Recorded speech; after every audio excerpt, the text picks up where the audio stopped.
यहाँ पे 8 पर्सन है, ठीक है। आनंद नाम है, बीना नाम है, चंदन नाम है, दीपक, इल्सा, फरा, Ganga and honey were born on 2 dates, 4th and 25th of 4 month। ये मंथ बेस्ड पजल है आपकी, और इसमें डेट दी गई है और मंथ दिया गया है, उसके अकॉर्डिंग पर्सन को बैठाना है, ठीक है। तो यहाँ पे पहले सबसे पहले मंथ्स लिख लेते हैं। मार्च है, अप्रैल, मई,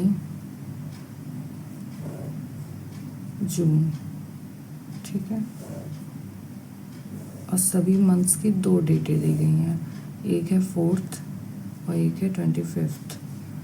4th, 25th, 4th, 25th, 4th, 25th।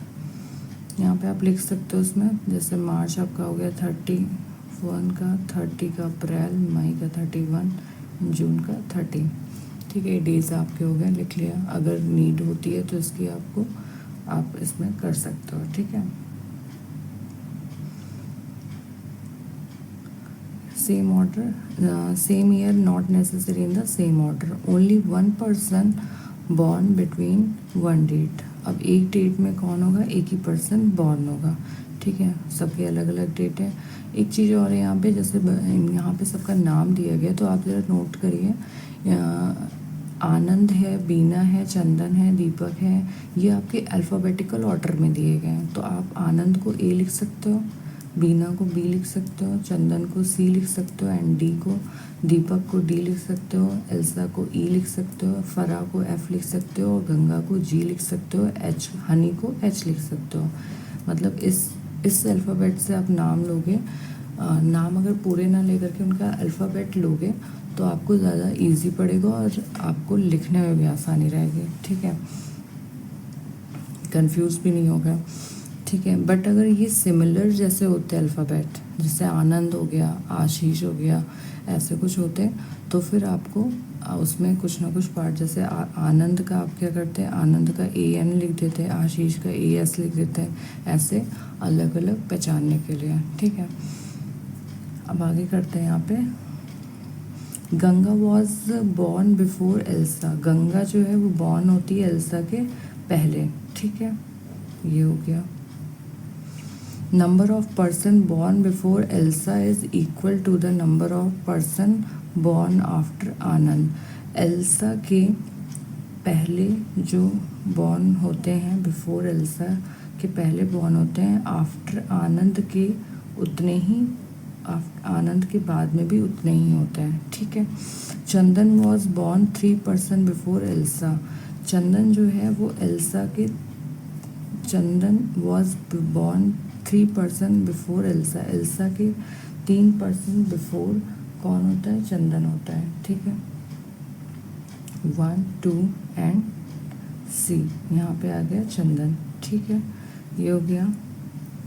1 person was born Bina and Anand. Anand और बीना के बीच में 1 पर्सन बॉर्न होता है। Number of person born after फरा इज इक्वल टू, आफ्टर फरा के आफ्टर में जो नंबर ऑफ पर्सन है, ठीक है, is equal to the number of born before Deepak. Deepak के बिफोर में उतने ही होते हैं, ठीक है। Bina was born before Ganga. Bina जो है वो कब होती है, गंगा के पहले होती है, ठीक है, बॉर्न होती है।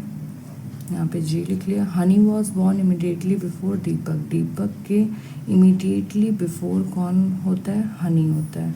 तो यहाँ पे इसे लिख देंगे डी और एच, एच और डी ये एक साथ रहेंगे, ठीक है। अब यहाँ पे देखते हैं कि कैसे हम इसको आगे लिख सकते हैं। तो यहाँ पे एक चीज़ आप देखिएगा, नोटिस करिएगा, नोट करिएगा कि यहाँ पे जी है, ठीक है, जी दिया है, ठीक है, फिर ई दिया है, ठीक है, और ई के पहले फिर चंदन दिया है, ठीक है, ए और बी है, और जी के पहले देखिए बी दिया है, तो इसका मतलब बी ऊपर आ जाएगा। ऐसे सीक्वेंस है, ठीक है, ठीक है। और कौन सा सीक्वेंस है जो मैच कर रहा है, तो यहाँ पे ये चीज़ है, ये नोट करने वाली चीज़ है कि जब आपको ऐसे कुछ दे दे कि बताएं बी के बिफोर ई के बिफोर जी ही होना चाहिए और जी के बिफोर बी होना चाहिए, तो मतलब एक ना एक इससे लिंक हो रहा है, तो उस अकॉर्डिंग आप इसे क्या कर लोगे, अलग लिख लोगे। ठीक है, अब ये 3 सीक्वेंस में ऐसे ही बैठेंगे, बी ऊपर बैठेगा, जी बैठेगा, ई बैठेगा। अभी जगह नहीं पता है कहाँ पे बैठेगा, बट बैठेंगे ऐसे ही।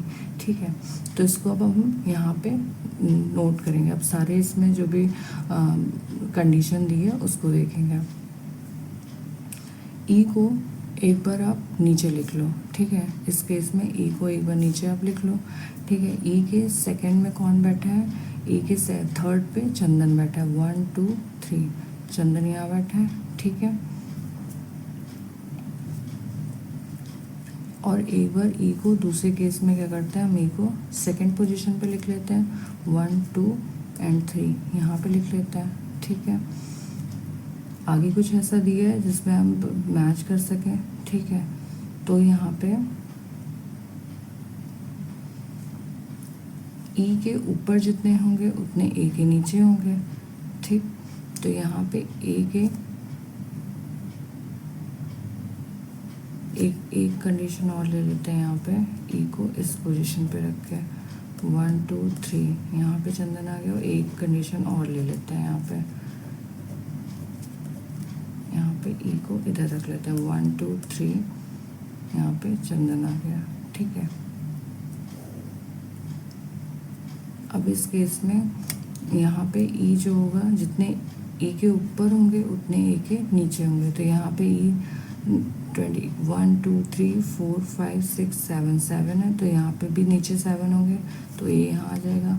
इसके नीचे कितने हैं, इसके ऊपर 2 2 4 5 6 है, तो ए के भी नीचे कितने होंगे, 6 होंगे। ठीक है, फिर यहाँ पे कितना है, इसके नीचे 2 है।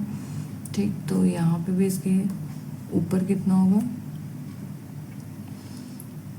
अगर 1 2 ई के ऊपर कितने 1 2 3 4 5 है, तो ए के नीचे भी 5 होना चाहिए, 1 2 3 4 5। अब ये यहाँ पे आ नहीं पाएगा, तो इसका मतलब ये कंडीशन नहीं होगी।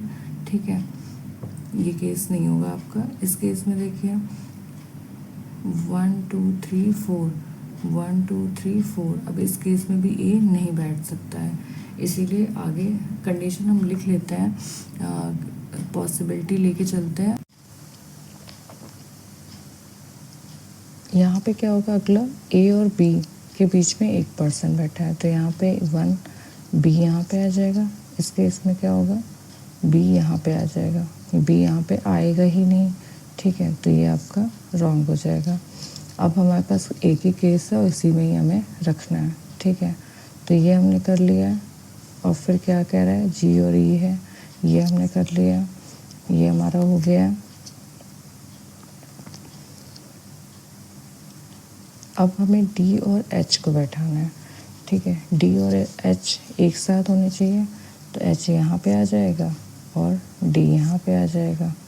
डी के ऊपर जितने होंगे उतने ही एफ के नीचे होंगे, तो डी के ऊपर कितने 1 2 3 4 5 6, तो एफ के नीचे भी 6 होने चाहिए, 1 2 3 4 5 6, यहाँ पे एफ आ गया।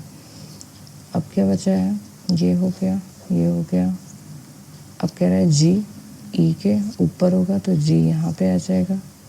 ठीक, ये सारे आपके कंडीशन फॉलो हो गए, इट्स करेक्ट, ये आपका सही हो जाएगा।